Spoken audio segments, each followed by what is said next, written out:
अच्छा जी स्टूडेंट्स, अस्सलाम वालेकुम। कैसे हैं आप लोग?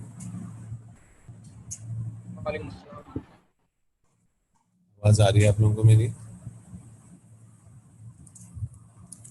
जी सर, आ रही है।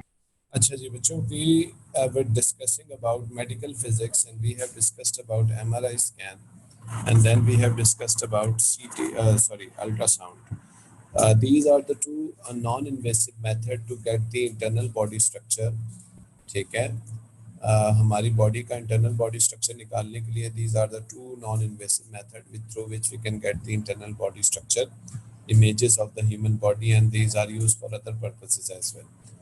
So today we will discuss about another non-invasive method that is known as X-rays. ठीक है। X-rays जो है इसके बारे में पढ़ेंगे। X-rays जो है it is normally used to get the image of bones. ठीक है, आपकी हड्डियों का जो इमेज है उसको देखने के लिए, उसके इमेज को स्टडी करने के लिए, आपके बॉडी इंटरनल बॉडी स्ट्रक्चर को देखने के लिए हम एक्सरेज का इस्तेमाल करते हैं। ठीक है। सो X-ray is also one of the non invasive method to get the internal body structure. Normally it is use to get the structure of bones. ये बोन्स वगैरह के स्ट्रक्चर्स के लिए इस्तेमाल किया जाता है। सबसे पहली चीज़ जो है वो एक्सरेज की प्रोडक्शन किस तरीके से होती है, how the X rays are produce. Importantly X rays are electromagnetic waves. ये इलेक्ट्रोमैग्नेटिक वेव्स होती हैं और we know that electromagnetic waves has electrical and magnetic effect despite they have no charge but they still have electrical and magnetic effect. और इस electrical और magnetic effect को हम इस तरीके से डिफाइन करते हैं कि एक्सरेज आर इलेक्ट्रोमैग्नेटिक वेव्स। ये इलेक्ट्रोमैग्नेटिक वेव्स होती हैं जिनकी सबसे हाईएस्ट तो नहीं होती है, गैमा से कम होती है, but they have very high frequency. There frequency is about 10 to the power 17 to 10 to the power 20 hertz. ठीक है जी। तो 10 टू द पावर 17 से लेके 10 टू द पावर 20 हर्ट्ज तक की इसकी एक्सरे की फ्रीक्वेंसी हो सकती है। This is a very very high frequency. This is the second highest frequency in the electromagnetic spectrum, and the first highest is gamma radiation. As being very highest frequency, the wavelength is very low.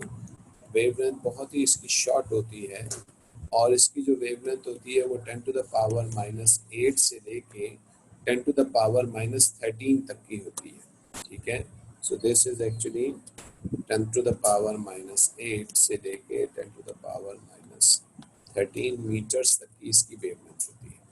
It's a very very short wavelength. Okay, तो this is the wavelength and frequency of X-rays. You have to remember any spectrum of X-ray, या तो wavelength याद कर लीजिए या आपके पास frequency याद कर लीजिए, and we can use the formula C is equals to F lambda, because X-ray has also have the same speed as the speed of light, which is 3 into 10 to the power 8 meters per second, और उसके through आप किसी भी time पे इसकी wavelength को easily calculate कर सकते हैं। ठीक है।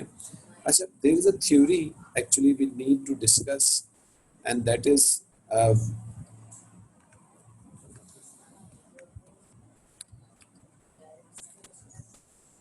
particle nature of electromagnetic waves। एक और थ्योरी हम पढ़ते हैं कि हमारे पास वेव्स जो हैं वो उनकी एक पार्टिकल नेचर होती है इलेक्ट्रोमैग्नेटिक वेव्स की, और हम ये कंसिडर करते हैं कि जो आपके पास इलेक्ट्रोमैग्नेटिक वेव हैं ये छोटे छोटे टाइनी टाइनी पार्टिकल्स की बनी है, और ये टाइनी पार्टिकल्स इस तरीके से चलते हुए जा रहे होते हैं। ठीक है। और ये जो टाइनी पार्टिकल्स होते हैं, इन पार्टिकल्स को हम क्या बोलते हैं, photon, which are simply packets of energy, जो एनर्जी के पैकेट होते हैं। ठीक है जी। So there is another theory जिसको हम यहाँ पे थोड़ा सा डिस्कस कर लेंगे, that electromagnetic waves also have particle nature.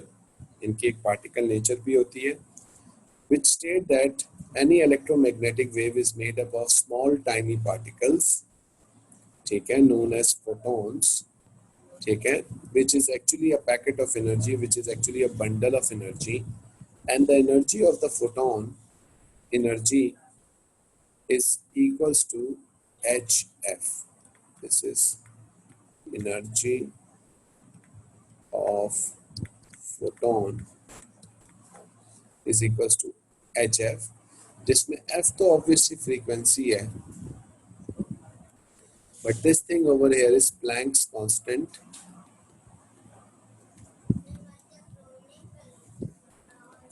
We will discuss this Planck constant in quantum physics detail.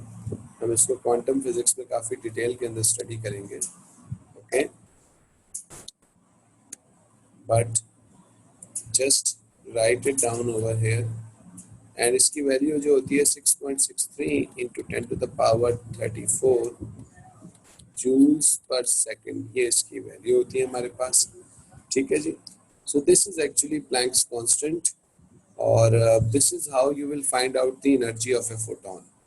By you looking to this equation, we can see that higher the frequency of the wave, it means it has more energy, more energetic photon.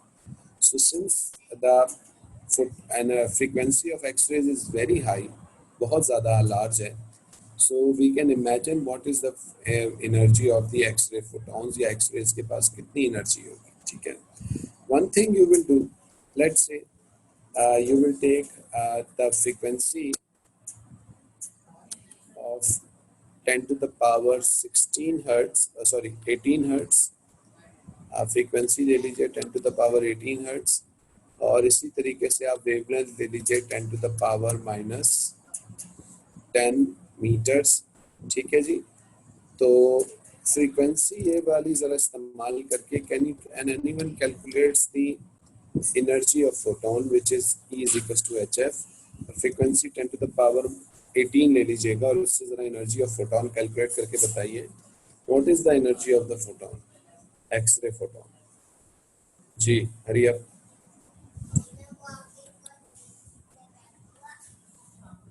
Ji Batool, Sanan, Muzammil, Tayyab, calculate करो जरा इस value को. Zainab 6.63 multiplied by 10 to the power minus 16. 6.63 into 10 to the power minus 16 joules. ये आपके पास इसके photon की value आ रही है, ठीक है. By the way, this is in joules and we want to convert it into electron volts. ठीक है, अगर हम बिल्कुल सही है ज़ैद, इलेक्ट्रॉन वोल्ट्स में कन्वर्ट करना चाह रहे हैं तो how you will convert joules into electron volts. जी एनीवन नो? एएस में हमने पढ़ा है इलेक्ट्रोस्टैटिक के चैप्टर में कि जूल्स को इलेक्ट्रॉन वोल्ट में और न्यूक्लियर में भी पढ़ा था.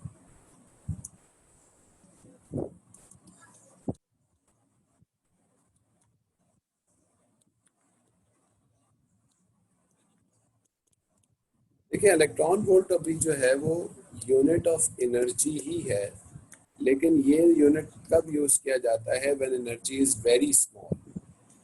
जब बहुत स्मॉल एनर्जी होगी तब हम इलेक्ट्रॉन वोल्ट्स का यूनिट इस्तेमाल करते हैं. और अगर हमें जूल्स से इलेक्ट्रॉन वोल्ट में जाना होता है तो हम डिवाइड कर देते हैं उस वैल्यू को एलिमेंट्री चार्ज की वैल्यू से, यानी हम उसको डिवाइड करेंगे 1.6 into 10 to the power minus 19 से. तो ये जूल्स से हम इलेक्ट्रॉन वोल्ट्स में चले जाएंगे. जैसे कि जो हमारी वैल्यू है जूल्स में वो है 6.63 into 10 to the power minus 16. इसको हम 1.6 into 10 to the power minus 19 से जब डिवाइड करेंगे तो हमें जो वैल्यू मिलेगी ये इलेक्ट्रॉन वोल्ट्स में आएगी. What is the value now? Can anyone tell me?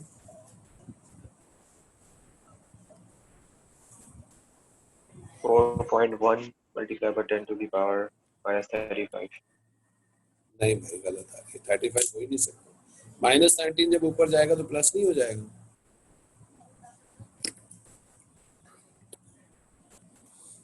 Sir 4.1 into 10 की power 3. 4.1 into 10 to the power 3. बेटा प्लैंक्स कांस्टेंट की वैल्यू होती है 6.63 into 10 to the power minus 34. ठीक है जैनब? नहीं जीरक पूछ रहा था, सॉरी जी. That is approximately 4100 electron volts. ठीक है जी।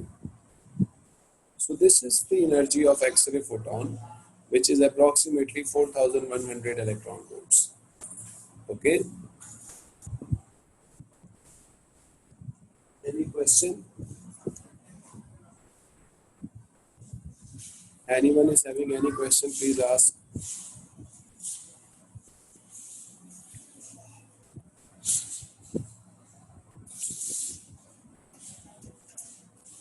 So this is how we will calculate the energy of X-ray photons. और X-rays जो होती हैं ये आपके पास very short range of wavelength और वेरी हाई फ्रीक्वेंसी आपके पास इलेक्ट्रोमैग्नेटिक वेव होती है। अच्छा, how we product how we actually produce the X-rays, what is the method for the production of X-rays, now we will discuss that. तो X-rays को produce करने के लिए what we do, we have an X-ray tube, you can see the diagram of this X-ray tube, ये X-ray tube आपको दिख रही होगी, ठीक है। सबसे importantly it is an evacuated tube. Evacuated tube मतलब इसमें किसी किस्म की कोई गैस कुछ नहीं होता है, it is almost a vacuum. और हमारे पास एक हीटिंग फिलामेंट कैथोड होता है, just like thermionic emission we discussed in O levels. आपके पास यहाँ पे हीटिंग कैथोड थर्मियोनिक इमिशन करता है, जिसकी वजह से यहाँ से क्या निकलते हैं, व्हाट आर एमिटेड, इलेक्ट्रॉन्स। ठीक है, ये इलेक्ट्रॉन्स जो हैं ये जाके इस मेटल टारगेट को हिट करते हैं, ठीक है, एनोड को हिट करते हैं, मेटल टारगेट को हिट करते हैं, और इस टारगेट को हिट करने से जो हमारे पास रेज निकलती हैं, ठीक है, तो ये रेज क्या होती हैं, these are known as X rays, ये X raise.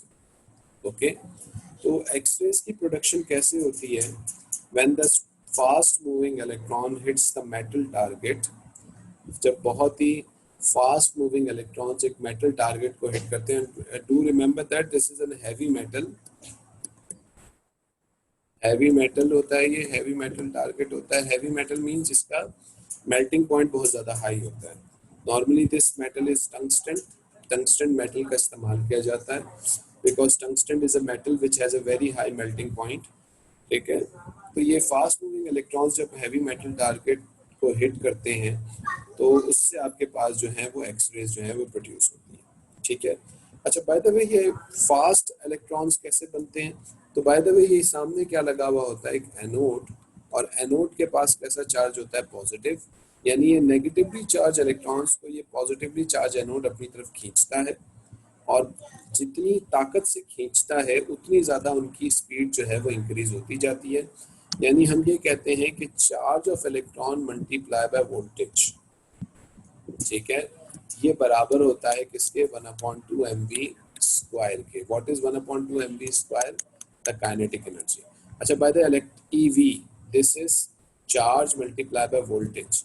There was a equation, there was a formula in AS and in O levels physics, that voltage is equals to energy per unit charge. This was the equation for voltage. In O levels we discussed it, in AS we have also discussed it. Voltage बराबर होता है energy upon charge के। अच्छा, since we are talking about electrons, तो electrons के लिए Q की जगह हम E का सिंबल इस्तेमाल करते हैं। ओके, यानी हमारे पास E किसके बराबर हो जाएगा, that is E is equals to VQ, अगर मैं इस इक्वेशन से लूँ, और यहाँ पे अगर मैं Q की जगह इलेक्ट्रॉन को रखूँ तो ये हो जाएगा E into V। ठीक है, अच्छा, by the way this E is normally called electrical potential energy। ठीक है, तो हमारे पास इलेक्ट्रिक फील्ड बनती है उसके दरमियान में, क्योंकि यहाँ पॉजिटिव है या नेगेटिव चार्ज है, एक इलेक्ट्रिक फील्ड सेटअप होगी, उस इलेक्ट्रिकल फील्ड में इलेक्ट्रिकल पोटेंशियल एनर्जी होगी, और ये इलेक्ट्रिकल पोटेंशियल एनर्जी किस में कन्वर्ट होती है, काइनेटिक एनर्जी ऑफ इलेक्ट्रॉन। यानी हम सामने एक पॉजिटिवली चार्ज एनोड रखते हैं जो कि इलेक्ट्रिकल पोटेंशियल एनर्जी को काइनेटिक एनर्जी में कन्वर्ट करता है। इलेक्ट्रिकल पोटेंशियल एनर्जी की इक्वेशन हमने बना ली अभी, EV ये बराबर हो जाएगी 1/2 mv² के, ठीक है। और इससे आप इनकी इलेक्ट्रॉन्स की स्पीड को भी कैलकुलेट कर सकते हैं कि ये कितनी होती है। दैट कैन बी 2 eV/m, ठीक है जी। और उसका हम क्या ले लेंगे, रूट ले लेंगे, तो उससे हम इनकी स्पीड को भी कैलकुलेट कर सकते हैं। Let's make this be slightly different ताकि पता चले कि ये क्या है, स्पीड या वेलोसिटी की बात हो रही है, ठीक है। और this v is actually over here is voltage, ये वोल्टेज होता है, okay. So this equation can be used to calculate the speed. और नॉर्मली हम लोगों को जितनी ज़्यादा स्पीड चाहिए होती है, हम उसके लिए क्या करेंगे, हम सिंपली वोल्टेज को इंक्रीज करेंगे। So what is actual the range, ये तकरीबन 20 किलो वोल्ट से लेके 100 किलो वोल्ट्स तक की वैल्यू जाती है वोल्टेज की। इससे हम इलेक्ट्रॉन्स को एक्सेलरेट करते हैं, ठीक है। So if anyone remember what is E/m, किसी को याद है कि E/m भी हम लोगों ने AS के अंदर पढ़ा था। What is E/m? Does anyone remember?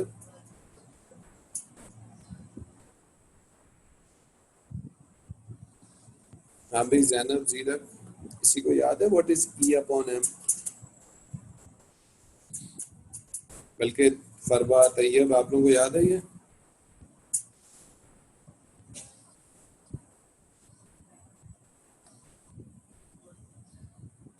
Neha, Rimsha, sir Hasan, mass charge ratio का नहीं? मास चार्ज रेशियो कहते थे इसको, बिल्कुल सही कहते थे। देखो E/m जो होता है ना, इसके लिए हम वर्ड यूज करते हैं specific charge. We call it specific charge, that is charge to mass ratio, ठीक है। और ये रेशियो ये बताता है कि charge is the characteristic of a matter, यानी दुनिया में कहीं भी चार्ज होगा तो लाजमी उसके साथ मास मौजूद होगा, ठीक है। दैट इज एक्चुअली दिस, ठीक है। अच्छा जी, प्लीज कॉपी इट डाउन। फिर हमें एक कैलकुलेशन छोटी सी और करनी है। मैं फिर से रिपीट कर दूं, एक्सरेज कैसे प्रोड्यूस होती हैं। तो एक्सरेज के प्रोडक्शन के लिए किस क्या होता है, जी बिल्कुल सही कह रहे हैं, शाबाश, चार्ज टू मास रेशियो 0। जी, एक्सरेज की प्रोडक्शन के लिए क्या होता है कि हम फास्ट मूविंग इलेक्ट्रॉन्स को एक हैवी मेटल टारगेट पे हिट करते हैं। और हैवी मेटल टारगेट पे हिट करते हैं तो वहाँ हैवी मेटल टारगेट पे हिट करने के बाद वहाँ से क्या जनरेट होती हैं, एक्सरेज प्रोड्यूस होती हैं। यानी हम सिंपल लैंग्वेज में ये कहते हैं कि काइनेटिक एनर्जी ऑफ इलेक्ट्रॉन्स किस में कन्वर्ट होते हैं, एक्सरेज या एक्सरे एनर्जी में कन्वर्ट हो जाते हैं, ठीक है। So this is how the X rays are produce. If anybody is having any question please ask, otherwise please copy that. फिर एक कैलकुलेशन भी हम लोगों ने करनी है।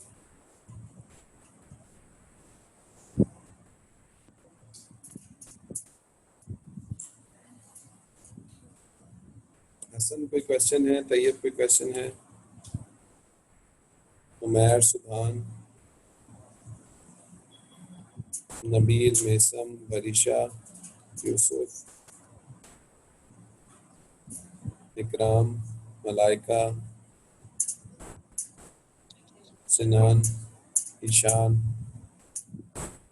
बतूल। बेटा किसी को भी क्वेश्चन है तो पूछ लीजिए।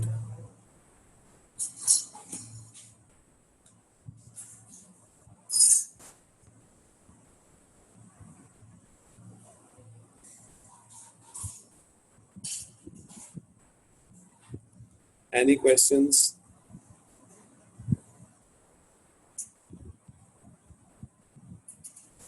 अच्छा जी बच्चों, this is the equation which can be used to find out the speed of the electrons. And now what we will do, we will calculate this speed. Now let's calculate the speed. Let's say if the accelerating voltage is 100 kilovolts. Achha, do remember it's kilovolts, okay? The charge of electron is 1.6 into 10 to the power minus 19, and the speed mass of electron is 9.1 into 10 to the power minus 31 kilograms. ठीक है? So this is the mass of electron. Can anyone calculate the speed? What is the speed by using this equation? That is 2 times 1.6 into 10 to the power minus 19 multiplied by 100 into 10 to the power 3 divided by 9.1 into 10 to the power minus 31 और ये सबका root आप ले लेंगे तो आपकी speed मिल जाएगी. And what is the speed?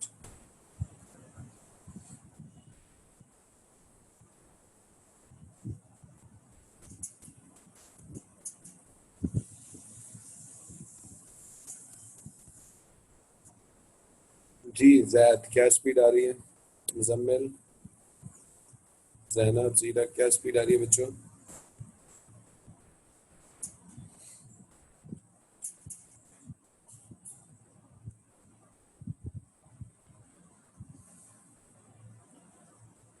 -6 में आ रही है. -6 कैसे हो सकती है?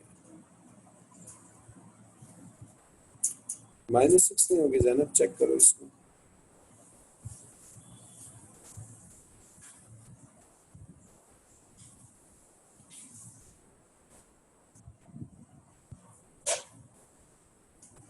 जी 1.87 इंटू 10 टू द पावर 8. हाँ ये सही लग रही है. यहाँ पे कुछ और आ रहा है.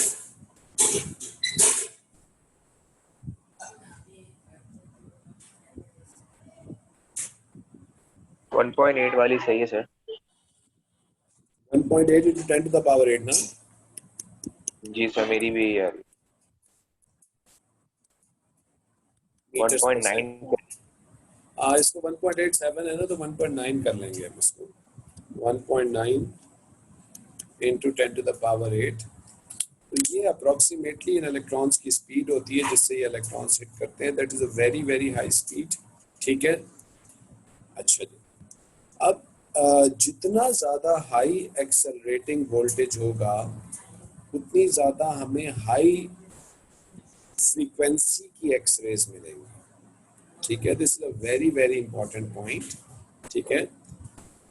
This is how the accelerating voltage जो कि 20 से 100 किलो वोल्ट तक है decides the frequency of the X-rays या energy of X-rays. Higher the accelerating voltage, higher is more energetic X-rays are produced. यानी हम जितना ज़्यादा accelerating voltage देंगे उतनी ज़्यादा हमें high energy की X-rays मिलेंगी.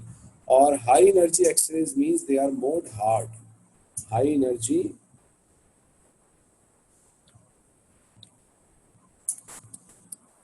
more hard X-rays.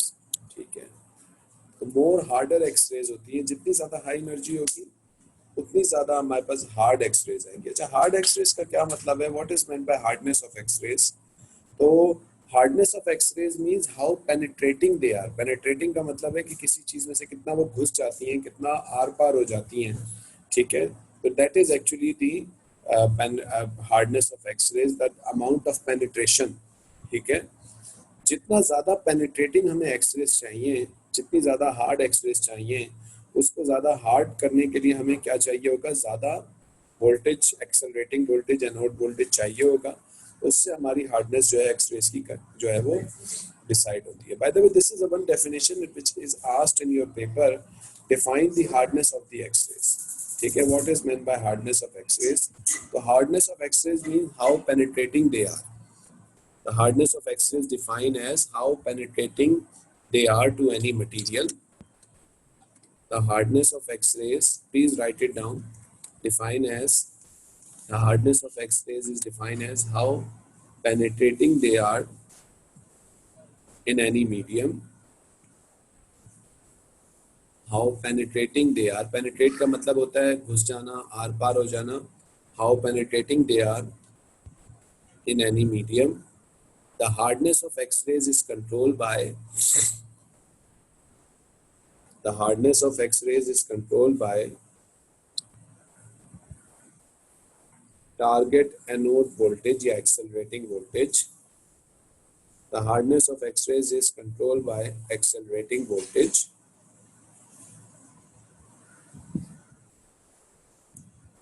Higher the voltage, higher the accelerating voltage, higher the accelerating voltage, more harder and penetrating X-rays are. ठीक है जी। तो जितनी ज़्यादा हमारे पास हायर एक्सेलरेटिंग वोल्टेज हम इस्तेमाल करेंगे, उतनी ज़्यादा हार्डर एक्सरेज और उतनी ज़्यादा पेनिट्रेटिंग एक्सरेज जो है वो हमें मिलेंगी। ठीक है जी। तो this is how we calculate the hardness of X rays, we change the hardness of X rays. Okay जी। If anybody is high having energy कैसे, ऐसा हाई एनर्जी कैसे आ देता है? हाई एनर्जी एक्सेलरेटिंग वोल्टेज से देते हैं ना, जितना ज़्यादा हमें एक्सेलरेटिंग वोल्टेज रखेंगे इनका एनोड का, उतनी ज़्यादा हार्डर एक्सरेज या उतनी एनर्जेटिक एक्सरेज हमें मिलेगी। ठीक है सर जी सर, सही। जी। अच्छा, एक कैलकुलेशन के मुताबिक normally this is a very inefficient way of producing x-rays, but this is the only way of right now which is used to produce x-rays. ये x-rays को प्रोड्यूस करने का काफ़ी इनएफिशिएंट मेथड है। ठीक है, लेकिन अभी तक हमें कोई और तरीका नहीं पता चला एक्सरेज को प्रोड्यूस करने का। तो this method by hitting electrons to a target getting X rays is a very inefficient method. And let me tell you how inefficient is. कि हम ये कहते हैं कि आपके पास लेट से अगर एक इलेक्ट्रॉन के पास एनर्जी जो है कुछ है, तो हम ये रफली ये कह रहे होते हैं कि ऑलमोस्ट 99% एनर्जी जो है वो किस में लॉस्ट हो जाती है, हीट में लॉस हो जाती है इलेक्ट्रॉन्स। और ओनली 1% जो है वो किस में कन्वर्ट होती है, इसमें कन्वर्ट हो जाती है, एक्स रेज में कन्वर्ट होती है। So you can imagine that it has only efficiency of 1% of producing X-rays, which is a very poor.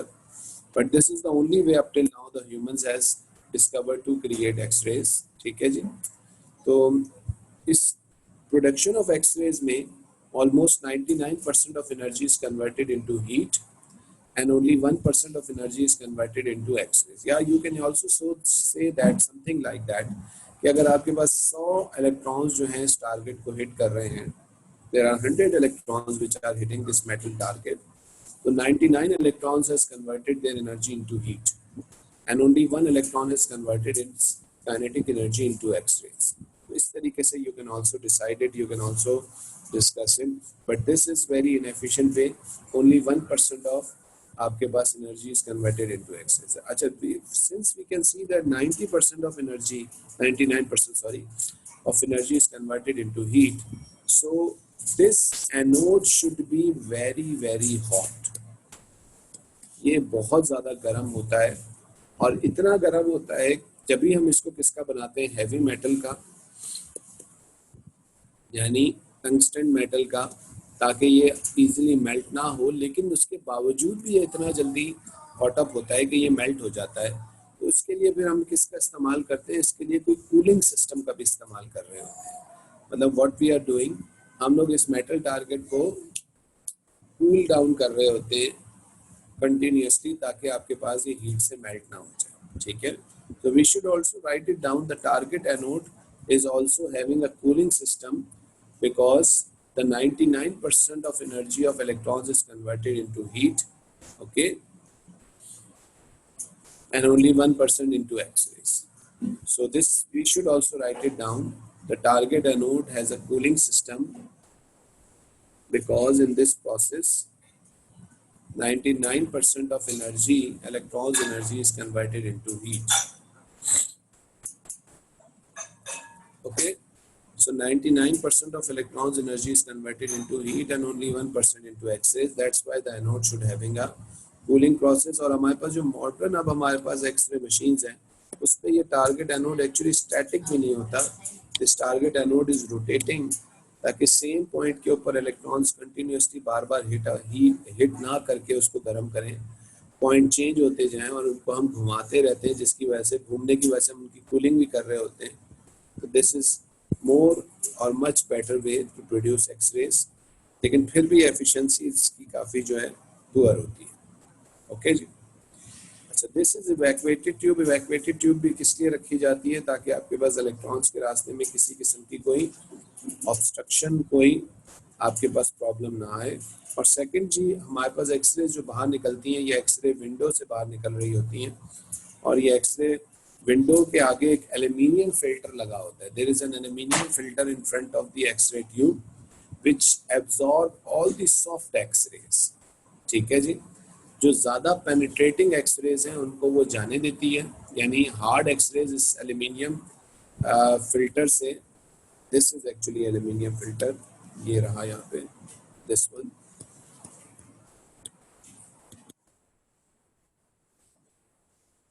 ये एक एल्यूमिनियम फिल्टर होता है और ये एल्यूमिनियम फिल्टर सॉफ्ट एक्सरेज को अब्सॉर्ब कर लेता है.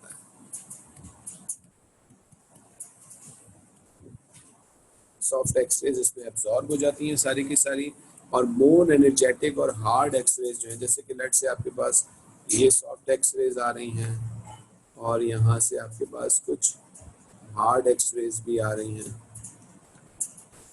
हार्ड एक्सरेज जो है वो थ्रू हो जाती हैं. These are the hard one, means more penetrating, more powerful, more energetic. But these red ones are soft X-rays, let's say, and these soft X-rays are absorbed in this aluminium filter. ये इसलिए किया जाता है क्योंकि soft X-rays does not contribute in the image. आपके पास जो image है उसके अंदर किसी किस्म की कंट्रीब्यूशन नहीं करती. It just increase the overall dose of X-rays which is given to the patient. बेचारे पेशेंट को हम एक आयनाइजिंग रेडिएशन की डोज दे रहे होते हैं, तो ये सॉफ्ट एक्सरेज इमेज में किसी किस्म का कोई कंट्रीब्यूशन नहीं कर रही होती. ये सिर्फ पेशेंट को आयनाइजिंग डोज दे रही होती हैं उसकी बॉडी को, इसलिए हम इनको एल्यूमिनियम फिल्टर करके क्या कर लेते हैं, लगा के फिल्टर आउट कर लेते हैं. तो we should write it down. The soft X rays are absorbed by aluminium filter. The soft X rays are absorbed by aluminium filter in front of X-ray window, in front of X-ray window, in front of X-rays window, because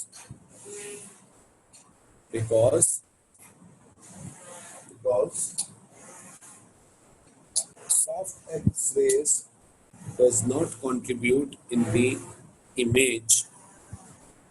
The soft X-rays does not contribute in X-ray image.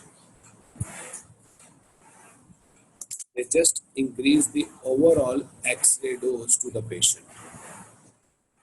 They just increase the overall. They just increase the overall X-ray dose to the patient. ठीक है जी. तो ये X-ray dose को सिर्फ आपके पास increase कर देती हैं. ठीक है. इसके अलावा आपके पास और मजीद जो है ये कुछ नहीं कर रही होती, मतलब दीज आर एक्चुअली यूजलेस. ठीक है, इमेज में कोई कंट्रीब्यूशन नहीं. So this is the production of X rays, और काफ़ी डिटेल में हमने इसको डिस्कस किया है. ठीक है. अच्छा, अगर हम एक एक्सरे ट्यूब से प्रोड्यूस होने वाली एक्सरेज का एक ग्राफ बनाएं, तो ये ग्राफ कुछ इस तरीके से बनता है. This is actually known as X-ray spectrum graph. ठीक है. This is the X-ray spectrum graph, and you observe it closely. तो ये X-ray spectrum graph इस तरीके से हम देख रहे हैं, ये यूँ जा रहा है और यहाँ पे हमारे पास कुछ शार्प कट एजेस आए हैं, ये देखिए, और उसके बाद दोबारा ये यूँ जा रहा है. अच्छा, what this graph is showing कि जैसे जैसे आप लोग वेवलेंथ इंक्रीज करते जा रहे हैं, स्टार्टिंग में यहाँ से यहाँ तक A to B अगर आप देखें, तो जैसे जैसे वेवलेंथ इंक्रीज हो रही है, इंटेंसिटी जो है वो इंक्रीज हो रही है एक्सरे. ठीक है. और intensity of a wave is power upon area होता है, यानी पावर इज एक्चुअली एनर्जी. तो स्टार्टिंग में वेवलेंथ बढ़ाने से हमारे पास क्या होता है, एनर्जी बढ़ती है. लेकिन जैसे जैसे हम मज़ीद वेवलेंथ को बढ़ाते हैं तो हमारे पास B से लेके, अगर हम यहाँ एंड तक की बात करें C तक, तो जैसे जैसे हम वेवलेंथ बढ़ा रहे हैं तो आपके पास एनर्जी जो है वो क्या होती जा रही है, डिक्रीज होती है. अच्छा, do remember that increasing wavelength means decreasing frequency. ठीक है, यानी हम फ्रीक्वेंसी को डिक्रीज कर रहे हो. जितनी ज़्यादा हम फ्रीक्वेंसी डिक्रीज करते हैं, ऑब्वियसली एनर्जी उतनी ज़्यादा डिक्रीज होती जाती है. ठीक है, but this is not the point over here. ये टिपिकल एक्सरे स्पेक्ट्रम है. This is what we call X ray spectrum. इस एक्स स्पेक्ट्रम में आपको ये रेड से जो मैं बना रहा हूँ, these are actually continuous X rays. ये कंटिन्यूस रेंज ऑफ एक्सरेज आपको मिल रही हैं। फिर एकदम से आपको एक शार्प कट एजेस मिले, ये देखिए जिसको मैंने सर्कल किया हुआ ब्लैक से, और उसके बाद फिर एक कंटिन्यूस एक्सरेज मिल रही हैं, फिर आपको एक शार्प कट एजेस मिले हैं, फिर आपको कंटिन्यूस एक्सरेज। ठीक है जी। तो ये जो कंटिन्यूस एक्सरेज होती हैं, ठीक है, ये कंटिन्यूस एक्सरेज को हम इसको ब्राउनस्टार-लंग रेडिएशन भी वर्ड यूज करते हैं हम इसके लिए। ठीक है, these are continuous X-rays and these are known as Bremsstrahlung radiation. और इस वर्ड ये रहा, this is the word over here, you can read it out. ये रहा, ठीक है। तो ये जो कंटिन्यूस एक्सरेज आपको मिल रही हैं, ये आपके पास ब्राउनस्टार-लंग रेडिएशन कहलाती हैं। ठीक है, और ये जो आपके पास शार्प कट एजेस आ रहे हैं, इनको हम कहते हैं कैरेक्टरिस्टिक रेडिएशन। इनके लिए वर्ड यूज किया जाता है कैरेक्टरिस्टिक्स रेडिएशन। और जो दूसरी होती है दैट इज ब्राउनस्टार-लंग रेडिएशन, या हम इसको कंटिन्यूस रेडिएशन भी कहते हैं। ठीक है, प्लीज नोट इट डाउन, नाम इसका देख लीजिए, ब्राउनस्टार-लंग रेडिएशन। और ये जो इसको आप छोटा सा एक जगह पे स्केच कर लीजिए, इसको इस तरह से एक छोटा सा ग्राफ, इसमें आप ये वाला हिस्सा लिख लीजिए ब्राउनस्टार-लंग या कंटिन्यूस रेडिएशन, और ये जो शार्प कट एजेस हैं इस पे लेबल कर लीजिए कैरेक्टरिस्टिक रेडिएशन। ओके जी, एनी क्वेश्चंस?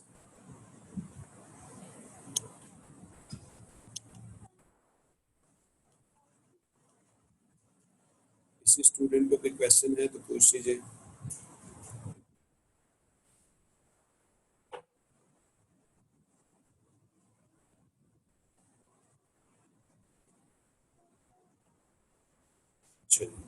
तो हमें कंटिन्यूस रेडिएशन या कंटिन्यूस आपके पास वेवलेंथ की रेडिएशन मिल रही होती है, और बीच में आपको शार्प कट एजेस या कैरेक्टरिस्टिक रेडिएशन मिल रही होती है। What is the reason behind it, क्यों मिल रही होती है हमें कंटिन्यूस, और क्यों बीच में एकदम से हमें ये शार्प कट एजेस मिलते हैं?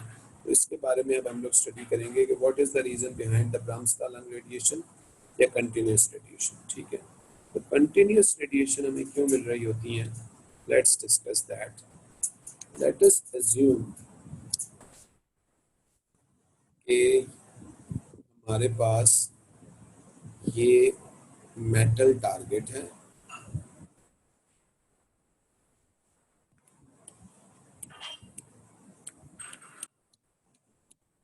ठीक है, which is made up of tungsten, and tungsten obviously is made up of molecules, atom, ये इस तरीके से बना हुआ होगा, और हम इस टारगेट के ऊपर छोटे छोटे इलेक्ट्रॉन्स को बहुत फास्ट स्पीड से क्या कर रहे हैं, हिट कर रहे हैं। ओके, अच्छा, और इसको थोड़ा सा अगर हम मैग्नीफाई करके देखें कि हुआ क्या होगा, कि ये एक टंगस्टन एटम है, और इस टंगस्टन मेटल इस तरीके से होगा।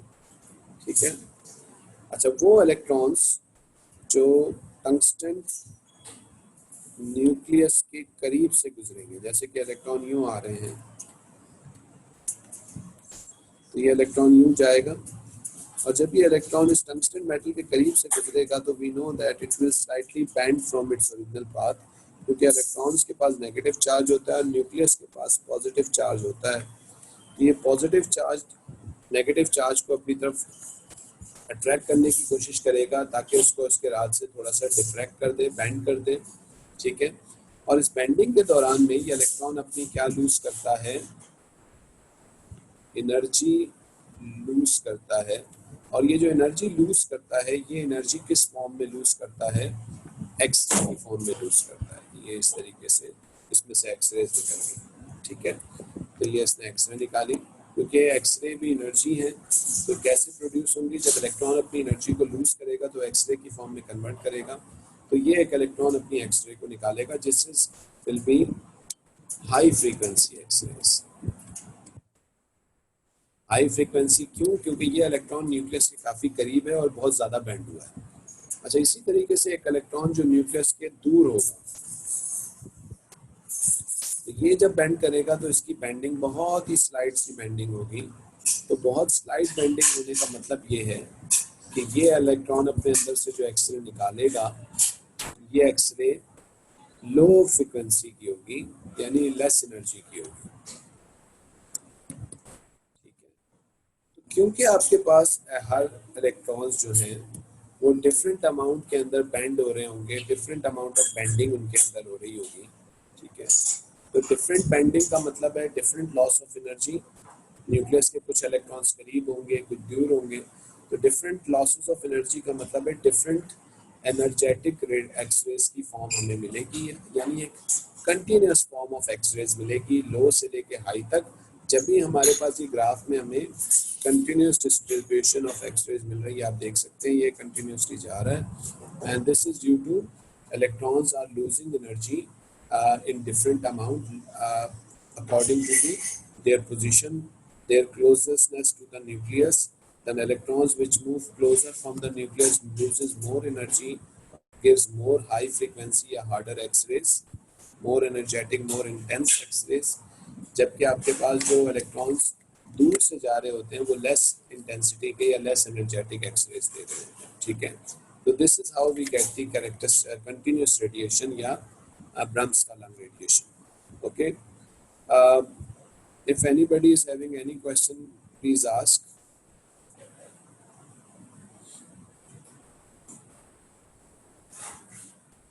Anyone is having any question, please sir ask. Nucleus से दूर से जो जा रहे होंगे उनकी इंटेंसिटी कम होगी। ऑब्वियसली वो इंटेंसिटी या लेस एनर्जी को लूज करेंगे क्योंकि उनकी अमाउंट ऑफ बेंडिंग कम होगी। ठीक है ना, जब अमाउंट ऑफ बेंडिंग उनकी कम होगी, लेस एनर्जी वो लॉस करेंगे, तो इसका मतलब है लेस एनर्जी लॉस करने का मतलब ये है कि लेस एनर्जेटिक एक्सरेज होगी। ठीक है, मुजम्मिल ठीक है? जी sir. Any other question?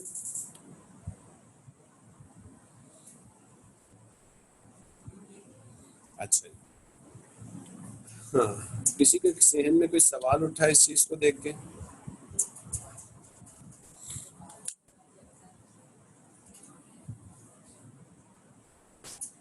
Anybody is having any question? सवाल ये उठना चाहिए था कि सर इलेक्ट्रॉन्स अगर न्यूक्लियस के करीब से गुजर रहे हैं और वो एनर्जी को लूज कर रहे हैं, तो न्यूक्लियस के गिर्द तो इलेक्ट्रॉन्स भी होते हैं, ये इलेक्ट्रॉन्स इन इलेक्ट्रॉन से भी तो कोलिजन कर सकते हैं। ठीक है, तो जनाब कभी कभार ऐसा होता भी है कि जैसे ये टंगस्टन मेटल है, ये इसके ऊपर के शेल, उसके बाद एल शेल, एम शेल, इस तरीके से कहानी चल रही होती है। अब लेट्स से हमारे पास एक के शेल में एक इलेक्ट्रॉन है और यहाँ से एक इलेक्ट्रॉन जो है, अच्छा by the way let's say M shell में भी एक इलेक्ट्रॉन है, ऑब्वियसली एम में भी होते हैं, एल में भी होते हैं, इस तरीके से, बट दिस एक इलेक्ट्रॉन इन के शेल और यहाँ से एक फास्ट मूविंग इलेक्ट्रॉन इस के शेल के इलेक्ट्रॉन के साथ कोलिजन करता है, कोलिजन करने की कोशिश करता है, that collision is oblique collision. Oblique collision का मतलब है टू डायमेंशनल कोलिजन, जिसमें होता ये कि जब कोलिजन होगी तो ये जो इलेक्ट्रॉन आ रहा है रेड वाला, ये यूं निकल जाएगा और ये जो ब्लू वाला इलेक्ट्रॉन है ये यूं निकल जाएगा। ठीक है, तो ये इलेक्ट्रॉन इस साइड पे निकल जाएगा, इस साइड पे निकलेगा, और जैसे ही इलेक्ट्रॉन यहाँ से निकलेगा यहाँ पे एक डेफिशिएंसी ऑफ इलेक्ट्रॉन हो जाएगा, एक होल जनरेट हो जाएगा, इसको हम क्या बोलते हैं, होल, यानी यहाँ पे इलेक्ट्रॉन की एक रिक्वायरमेंट है। तो होता ये कि ये जो होल के शेल में बनता है, ये ऊपर से हाई एनर्जी वाले में से एक इलेक्ट्रॉन को नीचे की तरफ खींच लेता है। ऐसे ये एम शेल का इलेक्ट्रॉन ट्रांजिट हुआ और नीचे की तरफ गया। अच्छा बाय द वे एम का इलेक्ट्रॉन किस स्टेट में था, हाई एनर्जी में, जब भी वो ऊपर था, और के वाला इलेक्ट्रॉन लो एनर्जी का था जब भी वो न्यूक्लियस में इलेक्ट्रॉन्स को जब भी एनर्जी मिलती है तो वो हमेशा हाई एनर्जी शेल की तरफ मूव करते हैं। अच्छा, ये जो ऊपर से इलेक्ट्रॉन नीचे ट्रांजिट हुआ है, जब ये ऊपर से नीचे आएगा तो ये नीचे आते हुए अपने अंदर से क्या निकालेगा, एनर्जी को, और वो एनर्जी भी किस फॉर्म में निकलेगी, किस फॉर्म में निकलेगी, एक्सरे की फॉर्म में। और बाय द वे ये जो एक्सरेज होंगे, ये रीजन है वो का शार्प कट एजेस, जिसको हम कैरेक्टरिस्टिक रेडिएशन कह रहे हैं, ठीक है। तो ये जो के शेल का इलेक्ट्रॉन ट्रांजिट, के शेल का इलेक्ट्रॉन निकलता है बाहर, और उसकी वजह से हाई एनर्जी शेल का एक इलेक्ट्रॉन ट्रांजिट करके के शेल में आता है, और उस ट्रांजिशन के दौरान में वो इलेक्ट्रॉन अपने अंदर से एनर्जी को रिलीज करता है, और वो एक्सरे की फॉर्म में रिलीज करता है, जिसका रीजन ये शार्प कट एजेस होते हैं, ये कैरेक्टरिस्टिक रेडिएशन होते हैं, ये हाई इंटेंसिटी स्पाइक्स होते हैं, जिनको हम कैरेक्टरिस्टिक रेडिएशन का नाम भी देते हैं, ठीक है जी। तो what are the causes of characteristic radiation? These are due to the transition of electrons from high energy level to low energy level, ठीक है। हाई एनर्जी लेवल से लो एनर्जी लेवल में इलेक्ट्रॉन ट्रांजिट करते हैं, and when they transit downwards they release energy in the form of x-rays which are characteristic radiation या high intensity x-rays जी। any questions in that? Sir ये high energy वाले electron जो है जब लो एनर्जी में ट्रांसफर होते हैं, ये बात थोड़ा सा दोबारा समझाइए। देखो, कोई भी एटम में इलेक्ट्रॉन्स जो होते हैं वो हाई एनर्जी वाले बाहर के ऑर्बिट्स में होते हैं, यानी अगर जैद हमारे पास ये इलेक्ट्रॉन के शेल में है तो के शेल के इलेक्ट्रॉन्स की एनर्जी लो होगी, और एम शेल के इलेक्ट्रॉन्स की एनर्जी जो होगी वो ज़्यादा होगी, क्योंकि वो आउटर ऑर्बिट में होते हैं।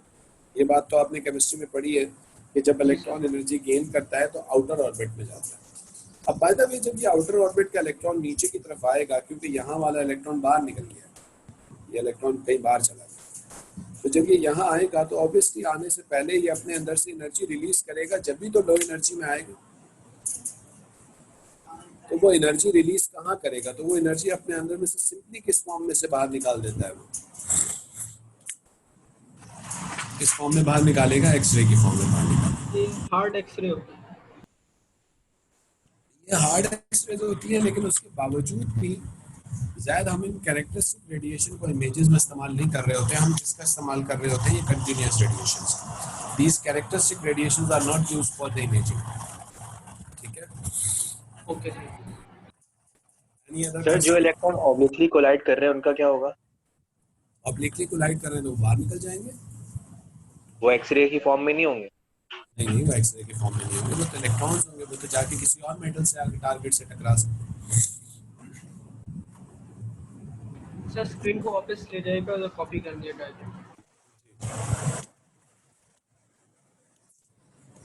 दिस वन या प्रीवियस वाला? ये सही है वाला।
जी, हो गया ये कॉपी?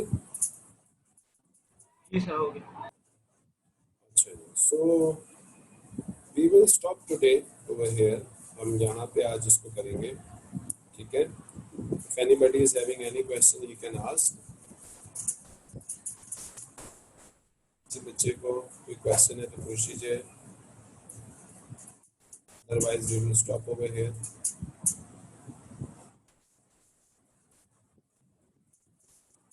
Any question?